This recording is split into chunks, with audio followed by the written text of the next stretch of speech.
네, 오늘 본문의 배경이 되는 빌립보 교회는 사실 누구보다 앞장서서 이 바울의 사역에 동참했던 교회이고, 또 이 바울이 어려움에 처할 때마다 재정적인 도움을 아끼지 않았던 교회입니다. 그래서 바울은 이 빌립보서 1장 3절에서 5절에서 빌립보 교회에 대해 이렇게 평가하고 있습니다. 내가 너희를 생각할 때마다 나의 하나님께 감사하며 간구할 때마다 너희 무리를 위하여 기쁨으로 항상 간구함은 너희가 첫날부터 이제까지 복음을 위한 일에 참여하고 있기 때문이라. 이렇게 빌립보 교회를 생각할 때마다 감사한 마음이 들고 있다라는 얘기를 하고 있죠. 오늘 1절에서도 빌립보 교회 성도들을 향해 나의 사랑하고 사모하는 형제들, 나의 기쁨이요 면류가 아닌 사랑하는 자들아, 이처럼 이 빌립보 교회를 향한 바울의 애정 어린 마음이 이 빌립보서 전체에 묻어나고 있습니다. 하지만 이런 빌립보 교회에도 문제가 없었던 것은 아닙니다. 외적으로는 빌립보에 살고 있는 이 로마 시민들로부터 여러 가지 박해가 있었습니다. 이 빌립보라는 도시는 로마의 퇴역 장군들이 와서 지내는 그러한 도시였는데, 그러다 보니까 이 로마 시민권에 대한 자부심도 아주 강했고, 로마의 시민이라는 자부심도 강했고, 또 로마 황제에 대한 충성심도 남달랐던 도시였습니다. 그래서 빌립보 교회는 로마 황제가 아닌 그리스도를 주라 고백하고 있는 공동체였고, 또한 그들이 그리스도라고 말하는 분은 로마의 흉악한 정치범들이 처형당했던 그 십자가에 달려 죽었던 예수를 그리스도라고 주라고 칭하고 있기 때문에 이 빌립보의 로마 시민들이 그리스도인들을 아주 얕잡아 보고, 또한 여러 가지 불이익을 주고 또 굉장히 어려움과 박해를 주었던 그러한 환경 가운데서 빌립보 교회는 믿음을 지켜가고 있었던 것이죠. 또한 빌립보 교회는 내적으로 이단 문제에 또 직면하고 있었고, 또 내부의 리더십 간의 갈등 문제도 있었습니다. 오늘 우리가 읽은 본문에 보시면 여러 사람의 이름이 등장하죠. 2절에 보시면 바울은 유오디아와 순두계라는 두 여인의 이름을 직접적으로 언급하면서 이들에게 주 안에서 같은 마음을 품으라고 권면하고 있습니다. 이 두 여인은 누구일까요? 3절에서 바울은 이 두 여인에 대해 복음에 나와 함께 힘쓰던 여인들이라고 말하고 있습니다. 그리고 이 글레멘드라는 사람도 함께 언급하면서 그 이름들이 생명책에 기록되어 있다라고 말하고 있죠. 이렇게 볼 때 유오디아와 순두계는 이 글레멘드와 더불어서 바울의 핵심적인 동역자들이요 빌립보 교회의 지도자들이었음을 알 수가 있습니다. 그런데 어떤 이유에선지 알 수 없지만 두 사람 사이에 심각한 갈등이 생긴 것이죠. 이에 바울은 두 사람이 주 안에서 같은 마음을 품으라고 권면하고 있는 것입니다. 사실 우리가 교회에서 앞장서서 헌신하고 봉사를 하다 보면 많은 오해와 또 갈등이 생기기 마련입니다. 왜냐하면 교회는 이 천사들의 모임이 아니라 연약하고 흠 많은 죄인들의 공동체이기 때문이죠. 그러다 보니 아무리 주를 위해서 일한다라고 해도 어쩔 수 없이 서로 부딪히기도 하고 또 상처를 주고받을 때도 있다라는 것입니다. 어떤 사람들이 이런 게 너무 싫어서 아무런 봉사도 하지 않고 그냥 예배만 참석하고 돌아가는 사람들도 많이 있습니다. 물론 이렇게 신앙생활을 한다면 상처받을 일도 없고 또 갈등이 생길 염려도 없으니 마음 편하게 교회 다닐 수 있겠죠. 여러분도 이런 생각을 한번 해보신 적이 있으신가요? 내가 그냥 왔다 갔다 주일만 지키는 교인이라면 이렇게 상처받을 일도 없고 갈등이 생길 일도 없고 이렇게 힘들어 할 일도 없었을 텐데, 이런 생각을 하게 된다는 것이죠. 하지만 과연 이러한 신앙생활을 하나님이 기뻐하실까요? 과연 이런 신앙을 건강하다라고 말할 수가 있을까요? 하나님이 기뻐하시는 건강한 신앙은 무엇입니까? 이 예배뿐만 아니라 성도들과 영적인 교제를 나누고 또한 주님의 몸된 교회를 위해 힘을 다해 봉사하는 것 아니겠습니까? 앞에서도 말했듯이 이렇게 하다 보면 여러 가지 갈등과 또 쓸데없는 오해를 피하기가 어렵습니다. 오늘 본문에 나오는 유오디아와 순두계 역시 앞장서서 주의 일에 헌신하는 그 과정에서 서로 갈등에 빠지게 된 것입니다. 그렇다면 바울은 이 갈등을 어떻게 해결하려 했을까요? 3절에서 바울은 나와 멍에를 같이 한 너에게 저 여인들을 도우라고 권면하고 있습니다. 여기서 나와 멍에를 같이 한 너는 누구를 말하는 것일까요? 사실 바울은 이런 권면을 할 때에 종종 이 수신자인 교회 전체를 2인칭 단수로 부르곤 했습니다. 따라서 나와 멍에를 같이 한 너는 4장 1절에서 나의 사랑하고 사모하는 형제들, 나의 기쁨이요 면류관인 사랑하는 자들, 즉 빌립보 교회 성도들을 가리키는 것으로 봐야 하는 것이죠. 바울은 유오디아와 순두계 사이의 그 갈등을 그들 개인의 문제가 아니라 교회 공동체가 함께 풀어야 할 문제로 본 것입니다. 이에 빌립보 교회가 유오디아와 순두계의 화합을 위해서 함께 노력해야 할 것을 당부하고 있는 것이죠.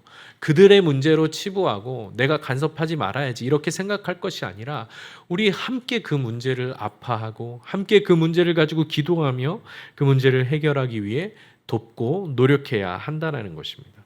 이를 위해 유오디아와 순두계가 글레멘도와 더불어서 얼마나 복음을 위해 힘썼는지를 다시 한번 빌립보 교회 성도들에게 상기시키고 있는 것이죠. 여기서 바울이 말하려고 하는 것은 모든 문제를 다 공개적으로 해결하라는 것이 아니라 우리가 한몸 공동체로 부름을 받았다는 사실을 잊지 말라는 것입니다. 그리스도께서 우리의 머리가 되시며 우리는 모두가 다 그리스도의 지체가 되어 한 몸으로 연결되어 있다라는 것이죠. 이것이 바울이 고린도전서 12장에서도 강조했던 교회 공동체의 모습, 즉 그리스도를 머리로 삼고 그분의 지체가 되어 한 몸을 이룬 교회 공동체의 모습이라는 것입니다. 그렇다면 한 몸 공동체의 특징은 무엇이 되어야 할까요?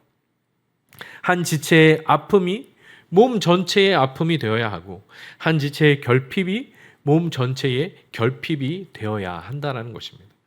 한 지체가 아파하면 우리가 같이 아파야 해야 하는 것이고 한 지체가 연약함 가운데 있다면 우리가 함께 그를 도와야 하는 것이죠. 이처럼 우리는 주 안에서 서로 연결되어 있는 것입니다. 한 몸으로 연결되어 있다라는 것이죠. 여기에는 개인주의 신앙이 끼어들 틈이 없습니다. 개인의 구원이나 성공에만 관심이 있을 뿐 교회 안에서 일어나는 여러 가지 문제나 갈등은 나와 상관없다라고 여기는 개인주의 신앙은 바울이 말하는 교회 공동체 안에 결코 공존할 수 없는 신앙입니다.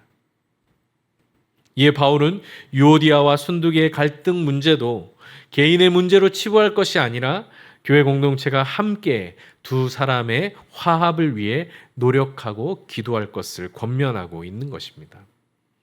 이처럼 우리 교회도 개인주의 신앙을 벗어나서 철저한 지체의식을 가지고 한 지체가 아파하면 같이 아파하고 한 지체가 힘들어하면 함께 도와주며 그 연약함을 함께 또 도와줄 수 있는 그러한 공동체, 서로의 짐을 함께 지고 서로의 아픔을 함께 나눌 수 있는 그러한 한몸 공동체가 되기를 기도하며 나아가는 우리 성도님들이 되시길 바랍니다.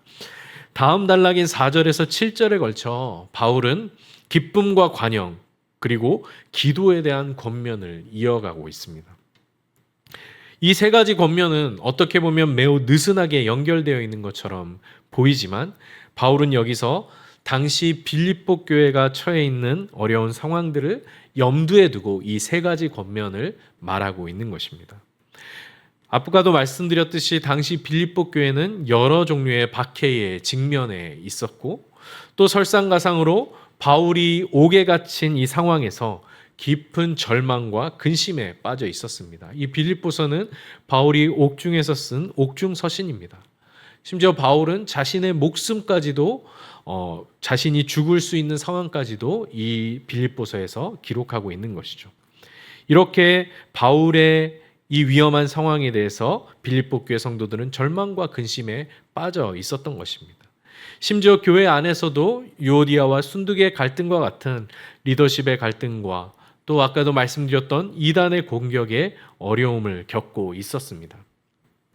이렇게 내적으로나 외적으로 전혀 기뻐하거나 평안할 겨를이 없는 이 빌립보 교회를 향해서 바울은 기뻐하라고 말하며 또 관용을 베풀라고 말하고 감사함으로 기도하라고 말하고 있습니다.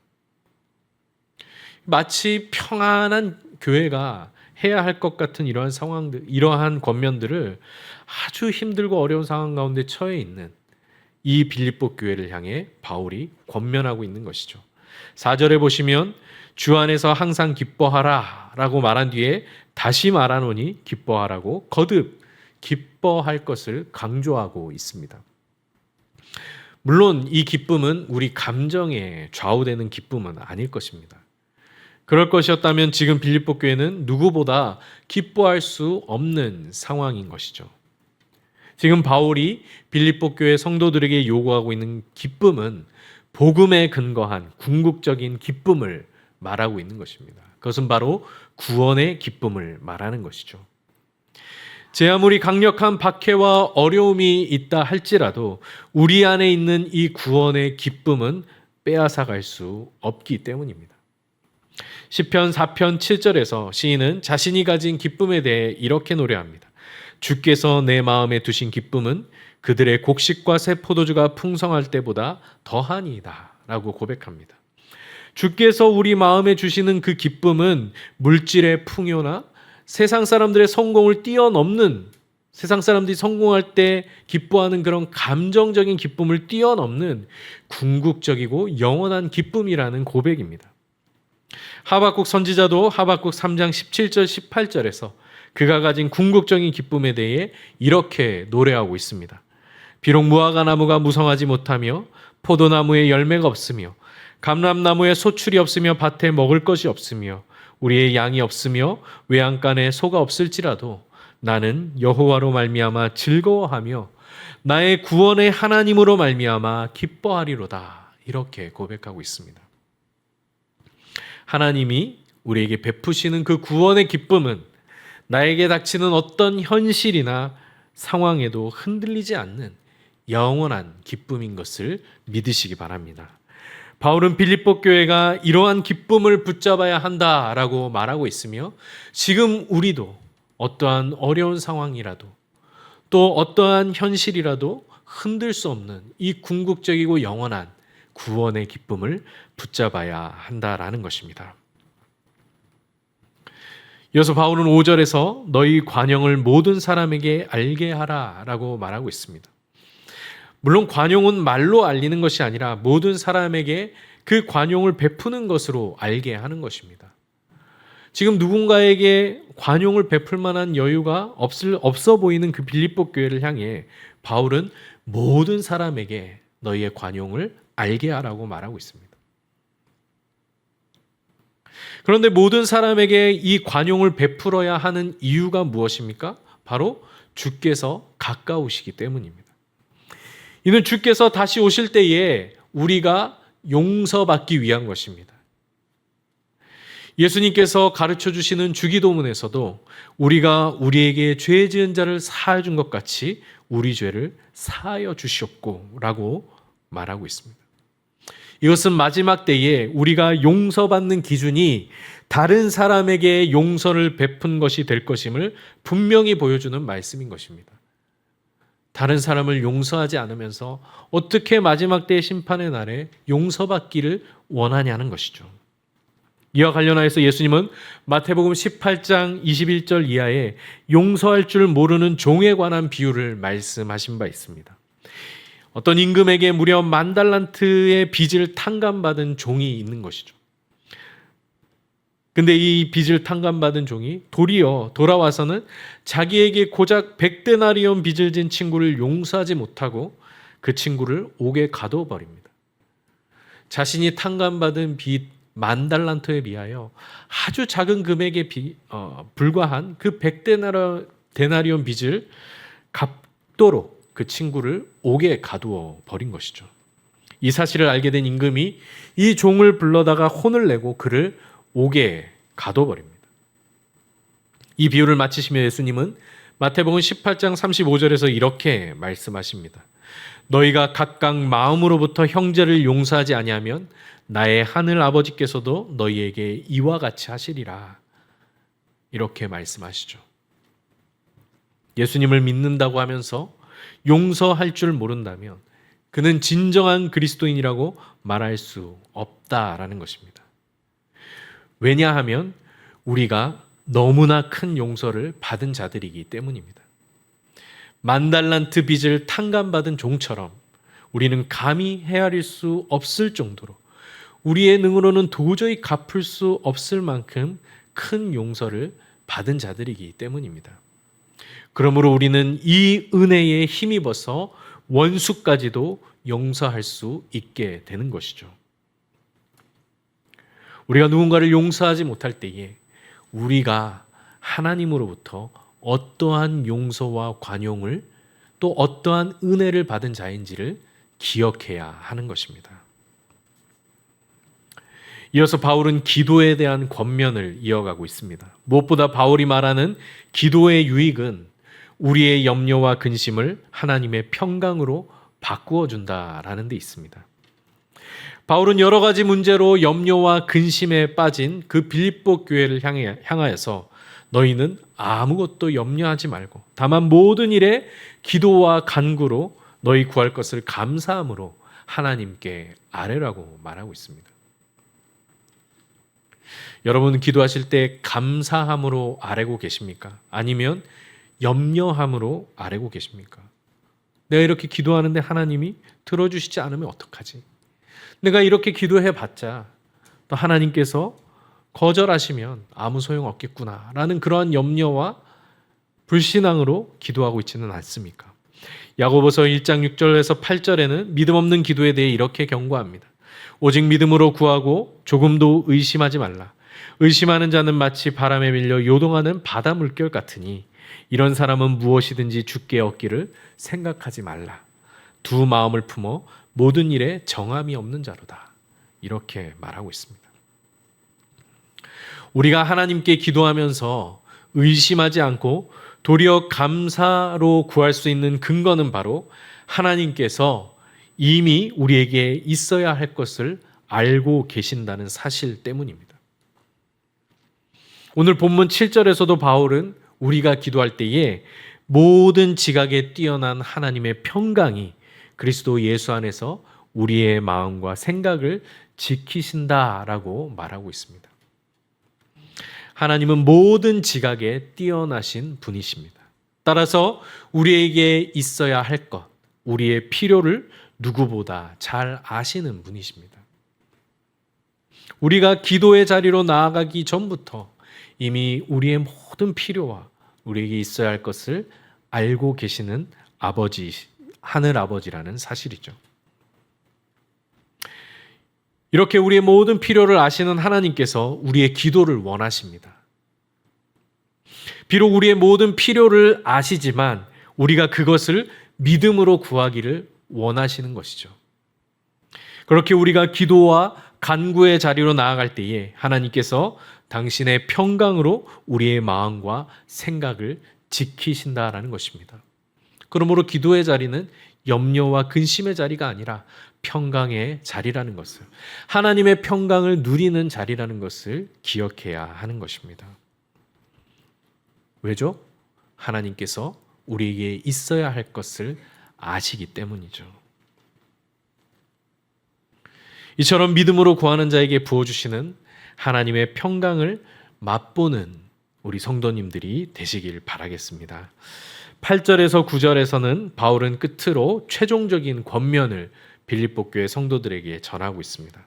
이 권면은 무엇에든지라는 관계대명사를 6번이나 반복하면서 빌립보 교회 성도들이 모범적이고 윤리적인 시민으로 살아갈 것을 권면하고 있습니다. 앞에 3장 20절에 보면 바울은 빌립보 교회 성도들을 향해 우리의 시민권은 하늘에 있다라고 말했습니다. 우리의 시민권이 하늘에 있다라고 해서 바울은 우리가 세상과 분리된 채로 우리만 신령한 삶을 살아야 한다라고 말하지 않습니다. 오히려 바울은 우리가 세상 속에서 모범적이고 윤리적인 시민으로 모든 일에 있어서 본이 되어 살아가야 할 것을 권면하고 있는 것이죠. 그래서 무엇에든지 참되고 무엇에든지 경건하며 무엇에든지 옳고 무엇에든지 정결하며 무엇에든지 사랑받을 만하고 무엇에든지 칭찬받을 만한 삶을 살아야 한다라고 말하고 있는 것입니다. 이것이 바로 우리가 하나님의 말씀을 듣고 배우며 또 그 말씀대로 살아가는 사람을 본받아야 하는 이유인 것이죠. 야고보서 1장 22절에서 너희는 말씀을 행하는 자가 되고 듣기만 하여 자신을 속이는 자가 되지 말라라고 말하고 있습니다. 이번 주일에 목사님 설교를 통해서도 우리는 듣는 것에서 그치는 것이 아니라 행하는 것으로 아버지의 말씀에 순종하는 삶으로 나아가야 할 것을 기도했었습니다. 우리는 말씀을 듣기만 하고 머리만 커지는 신자가 아니라 그 말씀대로 행하고 살아가는 삶을 통해 어디에서나 본이 되고 무슨 일에든지 칭찬받을 만한 모습으로 하나님께 영광을 돌리는 자가 되어야 하는 것입니다. 오늘 우리는 빌립보 교회를 향한 바울의 여러 가지 권면들을 살펴보았습니다.